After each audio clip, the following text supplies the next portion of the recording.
अश्विन की tour and travel company के जरिए इंडिया घूमने आए बच्चों के साथ पंडित जी का गीता ज्ञान सेशन बहुत अच्छा रहा। पंडित जी को इन बच्चों से बहुत कुछ नया जानने को मिला। सेशन तो 1 घंटे के लिए प्लान हुआ था, लेकिन बच्चों के साथ बात करते हुए कब 3 घंटे बीत गए ये न पंडित जी को पता चला न ही बच्चों को।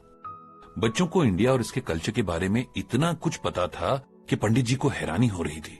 ये बच्चे कुछ सालों से संस्कृत और वेद पढ़ रहे थे और उनका नॉलेज देखने लायक था। पंडित जी इन बच्चों से बात करते हुए ये देख रहे थे कि इनके मन और दिमाग किसी तरह का परसेप्शन नहीं ढो रहे हैं। ये बच्चे सीखना चाहते हैं, देखना चाहते हैं और इनकी यही बात इन्हें सबसे अलग बनाती है, क्योंकि ज्यादातर लोग तो पहले से ही अपने मन में ख्याल बनाकर चलते हैं।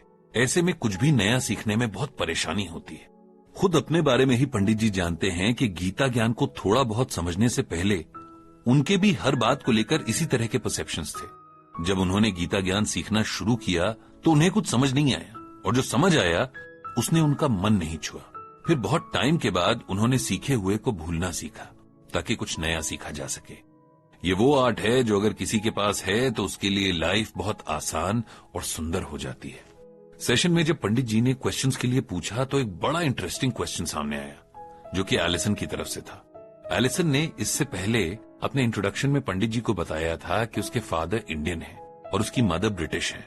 उसने ये भी बताया था कि संस्कृत में उसका इंटरेस्ट तब बना जब एक बार उसके दादा दादी उसके पास लंदन आए थे और उन्होंने उसे श्रीमद् भगवत गीता पढ़कर सुनाई थी।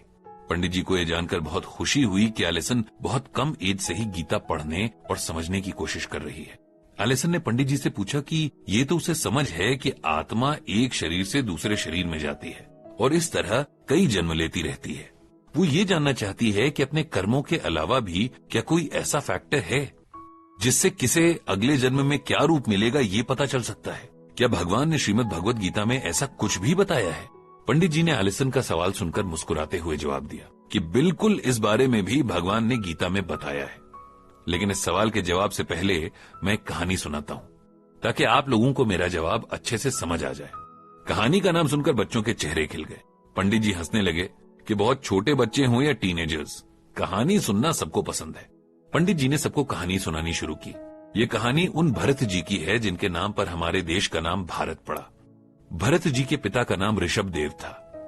भरत भगवान के बहुत बड़े भक्त थे, साथ ही बहुत बड़े वीर भी। पिता ऋषभ देव जी के बाद भरत राजा बने क्योंकि वे सबसे बड़े बेटे थे। महाराज भरत बहुत ज्ञानी थे। उनके अंदर वो सब क्वालिटीज थीं जो एक अच्छे राजा के अंदर होनी चाहिए। वे बहुत पूजा पाठ करते, यज्ञ करते और हर वक्त अपनी प्रजा की भलाई में लगे रहते। अच्छे कर्म करते रहने से उनका मन एकदम साफ हो गया था। ऐसे ही कई साल तक राज करने के बाद राजा भरत ने अपनी खुशी से राजपाट छोड़ दिया और अपना आखिरी टाइम भगवान की भक्ति में बिताने के लिए जंगल में अकेले रहने चले गए। एक बार भरत जी गंडकी नदी के पास भगवान का ध्यान करते हुए बैठे थे। उसी समय एक प्रेग्नेंट हिरणी पानी पीने नदी के किनारे आई। अभी वो पानी पी ही रही थी कि कहीं पास ही गरजते हुए शेर की भयंकर दहाड़ सुनाई दी। बेचारी हिरणी शेर की दहाड़ से इतना डर गई कि उसने बिना सोचे समझे अपनी जान बचाने के लिए नदी में छलांग मार दी। झटका लगने से उसका बच्चा वहीं नदी में पैदा हो गया और बहने लगा। बेचारी हिरणी वहीं मर गई और उसकी लाश भी नदी में बह गई। नदी में बहते हिरण के बच्चे को देखकर भरत जी को बहुत दया आई और वे उसे बचाकर अपने आश्रम पर ले आए। उस हिरण के बच्चे की देखभाल करते करते भरत जी को उससे बहुत मोह हो गया। सुबह से लेकर रात तक उन्हें उसकी ही फिक्र रहती। उसके खाने पीने से लेकर उसे जानवरों से बचाने की कोशिश में ही लगे रहते। कुछ ही दिनों में उस हिरण के बच्चे से मोह के चलते उनके सारे नियम और भगवान की पूजा वगैरह सब एक एक करके छूटने लगे और एक दिन ये सभी काम छूट गए। वे सोचते कि इस हिरण को बचाया है इसीलिए ये उनकी रिस्पॉन्सिबिलिटी है।